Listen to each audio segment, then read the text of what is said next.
Débutons cette émission ce soir avec ce fil d'actualité d'hier. Donc, on fait l'actualité un peu en retard, mais de toute façon, c'est parfois les nouvelles restent fraîches quelques jours. Ouais, non, les gens qui l'ont pas lu, là, c'est correct, là. On est à jour pareil, 48 heures, c'est pas pire, là.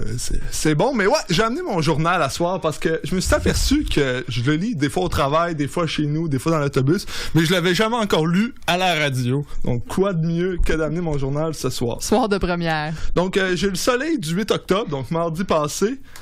La page couverture, ça parlait de la vitesse, à vrai dire, mais je vais aussi lire le journal, puis j'aimerais ça que les gens commentent, en fait, ici. Je sais pas si vous lisez le journal de la même façon que moi. Moi, je commence toujours par les sports, à vrai dire. Donc, si aux auditeurs, auditrices qui entendent des bruits, c'est moi qui vire les pages de mon journal, je m'en excuse. Vivez l'expérience comme si vous étiez là. Évidemment, les sports, t'as beaucoup trop de pages de hockey. C'est toujours du hockey, puis je comprends pas. En fait, moi, j'adore le hockey, sauf dans le journal, parce que c'est rien, en fait. On dirait que... Regardez, nous devons travailler en unité de 5 pour couper les jeux et réduire l'espace dans la zone. C'est pas une nouvelle, ça. C'est pas une nouvelle. C'est une stratégie. Ça a pas de place dans le journal. Je continue. Ça sent la coupe. Ça sent la coupe. Ça va bien. Après ça, on a encore du hockey, du baseball. Du baseball, j'en parle pas. Je comprends rien. Encore moins au hockey. Tennis, avez-vous remarqué, c'est vraiment choquant. Pas de sport amateur, il n'y a jamais de sport amateur dans le journal. C'est là que je me fâche habituellement, puis je reviens. Mais là, je vois qu'il y a de quoi intéressant.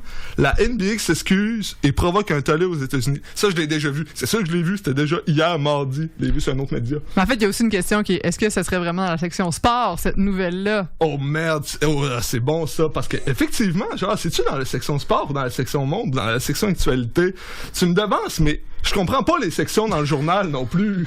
Genre, je sais pas, tout est dans tout. Pourquoi, genre, ça, c'est dans la section sport? Puis, je compte l'histoire, c'est le directeur des Rockets de Houston qui a fait un tweet incendiaire. On n'a plus des tweets incendiaires, je vous annonce, je l'ai vu. Lutter pour la liberté, soutien à Hong Kong.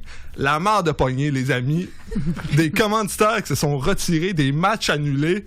J'ai rien compris. En fait, c'est le bordel. Mais effectivement, pourquoi dans la section sport? Quoique c'est le seul article quasiment intéressant, à part qu'il faut fermer la zone au hockey. Mais faut dire que c'est quand même rare là, que dans le sport, il y a des gestes politiques de cette façon, et qu'on comprend qu'ils savent juste pas où les mettre. Ben c'est vrai. Page 43 devrait être en une. Je reviens d'ailleurs à la une. Parce que après, je continue pas. Genre, je reviens à la une dans mon journal. Puis, je pose la question parce que on le sait, on a parlé beaucoup des journaux puis de la solidarité collective qu'on avait besoin de nos journaux. Puis je me questionne à savoir, est-ce que lire le journal est un geste collectif? Est-ce que la mobilisation en fonction des journaux est un geste collectif? On le sait qu'avant, les gens savaient moins lire, donc achetaient ensemble les journaux, puis la personne qui le savait lire le lisait. C'est pour ça que je le lis, en fait. Ça m'a donné l'idée d'amener mon journal, puis surtout que je l'avais pas lu. Donc, je continue. Vu que c'est des vieilles nouvelles, je vais skipper l'actualité, là, mais c'est intéressant l'actualité quand même. Là. C'est souvent des journaux, des journalistes locaux, puis tout, mais comme c'est des nouvelles de v'là 2 jours, je vous épargne. Chute aux élections, ça, c'est les meilleures nouvelles. On dirait que c'est comme fiction en même temps. Là. Question quiz. Comment les partis ont gaspillé d'argent sur Facebook? On veut des chiffres. Trop, c'est pas la bonne réponse, donc. Ben, trop, effectivement. Parti libéral, 1 million. Je sais pas si c'est trop, mais c'est beaucoup. Ben, voyons donc! 1 million depuis juin. Et ça, c'est exempt d'impôts et de taxes! Incroyable, quand même, quasiment 1 million. 500 000 pour les conservateurs, puis ça continue. Puis après, on se demande pourquoi les journaux puis les radios communautaires manquent d'argent. D'après moi, les élections, puis Facebook. Je continue. Ah, ça, c'est le top. Une candidate de Cheers, membre de l'Opus Dei. Ça, c'est une bonne nouvelle, hein? Ouais, mais ça fait peur quand même. Non, moi, je veux pas en parler, là. Non, mais pas bonne. Pas bonne dans le sens de c'est une nouvelle qu'on accueille positivement, mais je veux dire, c'est croustillant. Non, mais c'est incroyable. Elle est membre de l'Opus Dei. Genre, ils niaisent pas, eux, là. Autant quasiment que la candidate du Parti vert qui a été démis de ses fonctions pour des propos anti-avortement. J'en parle pas, je sais qu'il y a une chronique après, mais genre, c'est ta page-là, page 15 du Journal de Soleil. C'est croustillant, là. Non, mais on se croirait dans le Da Vinci Code. Hey, Tom Hanks. On a besoin de Tom Hanks, honnêtement.